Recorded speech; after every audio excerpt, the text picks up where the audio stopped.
Face aux nombreux enjeux auxquels l'agriculture est confrontée, certains agriculteurs ont fait le choix de travailler et progresser ensemble, en groupe, et de s'inscrire parfois dans des dispositifs tels que les GI2E, les groupes 30 000, les défis fermes, les groupes de progrès. Ces groupes ont ouvert des pistes, ils ont des expériences et des réussites à partager.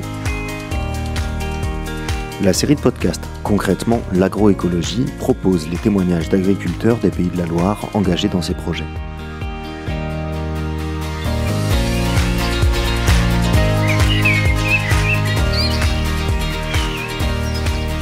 En 2018, les quelques producteurs de houblon de l'ouest de la France ont décidé de se regrouper et de travailler ensemble à construire demain. Et après de longs mois de travail en commun, le groupe se structure enfin en GIEE, Groupement d'intérêt économique et environnemental.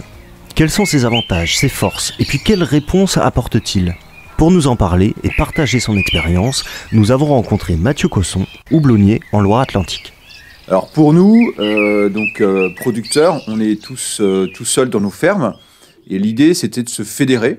Donc on se voyait régulièrement pour parler houblon, pour échanger sur nos difficultés, sur les choses qui vont bien.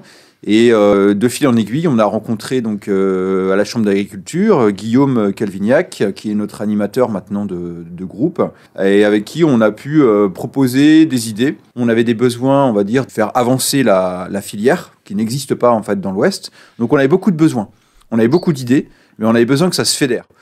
Dès 2019, en fait, on a eu un financement pour avoir une émergence GI2E, qui, à la suite de ça, en 2020, on a créé donc GI2E Houblon de l'Ouest, qui lui-même est porté par une association qui s'appelle l'Association Houblon de l'Ouest. L'idée, c'était quand même d'avancer sur de la compétence technique en termes de suivi de notre culture. On essayait aussi de travailler sur la qualité des houblons pour pérenniser la filière avec les brasseurs. Aussi capitaliser sur nos données, combien on récolte, comment on peut échanger avec les autres régions. C'était bien parce que ça permettait un petit peu de reconcentrer les gens, les idées autour de choses assez concrètes. À un moment donné, on s'est dit il faut aussi qu'on se forme sur c'est quoi nos coûts de production, comment ça se calcule. Après, on a fait des formations sur le sol, sur les couverts végétaux. Enfin voilà. Du coup, là, on a vraiment nous à chaque fois des attentes, des questions. Et plutôt que ça tourne tout le temps dans nos têtes. Au bout d'un moment, on se dit allez hop, on se forme là-dessus et on y va quoi. Dans le GI2E, on a commencé, on était de mémoire 5 ou 6, donc quelques producteurs de houblon et déjà des brasseurs. Et ça, pour nous, c'est hyper important parce que les premiers acheteurs de la matière première, c'est les brasseurs. Donc si on n'a jamais de retour sur nos productions, ça ne marche pas. Et maintenant, on est à peu près une douzaine. Et aujourd'hui, on est vraiment une micro-filière en évolution. On entraîne, on va dire, avec nous donc d'autres planteurs, évidemment, les collègues. On emmène avec nous les brasseurs, qui sont, on va dire, nos consommateurs numéro 1 de matières premières. On emmène aussi les chambres d'agriculture. On emmène, alors on est tous en bio dans l'association, donc on emmène aussi les structures CAB ou bio en Bretagne. On emmène aussi les collectivités. Et ça, c'est pour nous un point assez fort, puisque dès le démarrage de l'association ou des GI2E, on a les élus, notamment au niveau de la région, je pense à la vice-présidente de région, qui tout de suite nous a compris et nous a aidés. C'est-à-dire que, pour citer un exemple très concret, on n'avait pas, par exemple, d'aide PCAE dans le houblon. Donc, on s'est rapproché de la région, des services de la région, avec qui on a vraiment très très bien travaillé, pour créer le premier PCAE houblon dans l'Ouest, en fait. En gros, c'est une aide de l'Europe pour acheter du nouveau matériel. Donc, c'est autour de 30 à 40% d'aide sur l'investissement que tu vas faire, donc ce qui n'est pas négligeable. Et le premier résultat pour nous, qui a été vraiment quelque chose de hyper concret, c'est l'achat d'une machine à pelletiser, le houblon. C'est-à-dire qu'on avait une demande de la part des brasseurs, une demande de pellets de houblon. Et nous, en fait, on n'avait pas de machine pour transformer nos fleurs de houblon en pellets.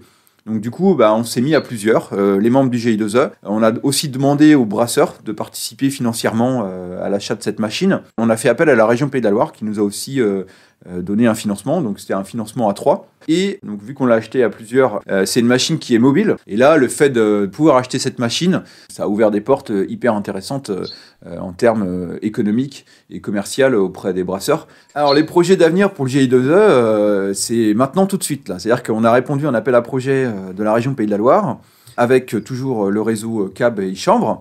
On a plusieurs objectifs suite à à l'étude qu'on avait réalisée avec les sociologues sur les besoins auprès des brasseurs. En fait, on voudrait montrer en fait des gages de qualité aux brasseurs, quoi. Donc, essayer de faire, alors, on peut appeler ça une sorte de charte qualité ou un cahier des charges un petit peu de qualité, en y intégrant aussi les brasseurs, en travaillant là-dessus, pour pouvoir montrer aux brasseurs que demain, s'ils achètent un houblon chez moi, chez un collègue, en Bretagne, au Pays de la Loire, voilà, ils sauront que c'est un houblon de qualité, ça, il n'y a pas de problème, il n'y a pas besoin d'aller gratter ou tergiverser, quoi. Après, on va avancer aussi sur l'aspect, encore une fois, économique. Et pour couronner le tout, en conclusion, début 2024, donc c'est février 2024, on réalise un événement qui sera un petit peu l'apothéose, la conclusion de notre appel à projet, qui s'appelle le Comice du houblon. Donc c'est un événement technique, d'échange, de formation, avec des conférences, des ateliers autour du houblon. Et là, tu vas retrouver autant des houblonniers comme moi, paysans, que des brasseurs, que des chercheurs, que des scientifiques, que tous les gens qui sont intéressés par le houblon. Et donc, ça va se passer à Nantes. Dans le cadre du partenariat qu'on a avec l'hôtel de région, ça va se passer à l'hôtel de région. On prête l'hôtel de région pour effectuer cet événement. C'est carrément le top du top, quoi. Retrouvez les autres épisodes de cette série Concrètement l'agroécologie sur la chaîne de podcast des Chambres d'agriculture sur vos plateformes Deezer, Spotify ou Apple Podcast. Ce programme a été réalisé par la Chambre d'agriculture des Pays de la Loire en mars 2023 en partenariat avec la DRAF, le Grappéa Civam 85, le CDDM, l'association Houblon de l'Ouest, l'association Agri au Nord, le groupe pour l'adaptation au changement climatique en bovin viande de Loire-Atlantique et avec le soutien financier du compte d'affectation spéciale Développement agricole et rural CASDAR.